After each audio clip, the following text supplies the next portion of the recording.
Hi friends, hello అందరికీ నమస్కారం. ఎలా ఉన్నారు? బాగున్నారా? ఆగండి. ఎప్పుడు దోశల్లోకి, ఇడ్లీలోకి లేదా చపాతీలోకి చేసుకునే కొబ్బరి చట్నీ, పల్లి చట్నీ లేదా తినే శనగపప్పు చట్నీ, సాంబార్ ఎర్రకారం కాకుండా ఈరోజు స్పెషల్గా, టేస్టీగా, ఇంకా స్పైసీగా, కమ్మగా ఉండే పచ్చిమిర్చి టమాటో పచ్చడి ఎలా తయారు చేసుకోవాలో చూపిస్తాను. ఖచ్చితంగా సబ్స్క్రైబ్ చేసుకొని లైక్ కొట్టండి ఫ్రెండ్స్, ప్లీజ్. ముందుగా బాండల్లోకి 1 స్పూన్ చొప్పున ధనియాలు, ఆవాలు, జీలకర్ర, 1/2 స్పూన్ చొప్పున మెంతులు తీసుకొని ఈ వీడియోలో చూపిస్తున్న విధంగా మీడియం ఫ్లేమ్లో 2 మినిట్స్ వేయించుకొని పక్కన తీసి పెట్టేసుకోండి. ఇది పచ్చిమిరకాయల పచ్చడి కాబట్టి పచ్చిమిరకాయల్ని 150 గ్రాములు లేదా 1/3 కప్పు అంతా తీసుకోండి. ఎర్రగా పండిన టమోటాల్ని 1.5 కప్పు తీసుకున్నాను. బాగా గుర్తుపెట్టుకోండి ఫ్రెండ్స్, పచ్చిమిరపకాయలు కొంచెం ఎక్కువే తీసుకోండి, ఎందుకంటే స్పైసీగా ఉంటుంది పచ్చడి, చాలా బాగుంటుంది, టేస్టీగా కూడా. ఒకసారి ట్రై చేయండి.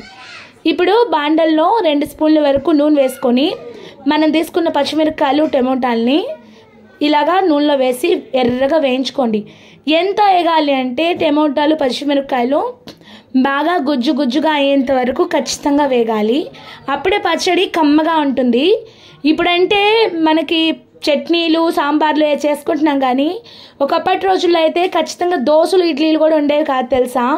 మా చిన్నప్పుడు అయితే దోశలు, ఇడ్లీలు అంటే అబ్బా ఈరోజు మీ ఇంట్లో దోశ, ఇడ్లీ అంటే గగనం అనుకునేము. ఎప్పుడు ఎక్కువ ఇంట్లో రాత్రి అన్నంతో తాలింపు పెట్టడము లేదా ఉప్మా ఇవే ఉండేది, సద్దన్నం అలాంటివి. ఈ మధ్య చేసుకుంటున్నామండి దోశలు, ఇడ్లీలు బాగా. అంతకుముందు ఇలాంటివి ఉండేవి కాదు. సో అలాంటప్పుడు చట్నీ కూడా ఎక్కువ చేసుకునే వాళ్ళం కాదు. దోశలు, ఇడ్లీలు చేసుకుని ఖచ్చితంగా ఈ పచ్చిమిర్చి టమాటో పచ్చడి చేసుకునే వాళ్ళం. సరే చూడండి, చాలా సింపుల్గా ఉంటుంది.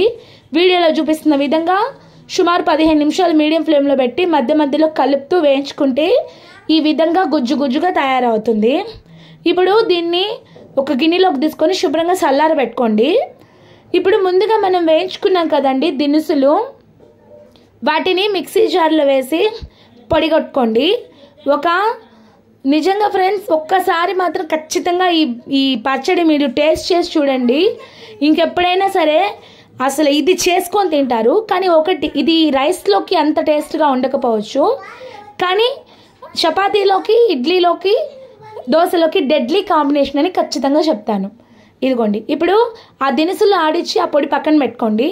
ఇప్పుడు ఇంకో మిక్సీ జార్లోకి టమాటో, పచ్చిమిరపకాయలు, 2 టేబుల్ స్పూన్లంతా గల్లుప్పు, తర్వాత చిన్న ఉసిరికాయ సైజ్ అంత చింతపండుని నేను అరగంట ముందు నానబెట్టుకొని అది నీళ్ళతో సహా వేసేసుకొని పల్సిస్తూ, అంటే తిప్పి ఆపి వేస్తూ అలా 3-4 సార్లు చేస్తే ఇది కొంచెం బాగా మెదుకుతుంది. ఇక్కడ మా తమ్ముడు మిక్సీ వేసాడండి, కాబట్టే పచ్చడి కొంచెం మెత్తగా చేసేసాడనమాట. మీరైతే 3-4 సార్లు పల్సిస్తూ వేసుకోండి, చాలా బాగుంటుంది తొక్కుగా ఉంటే.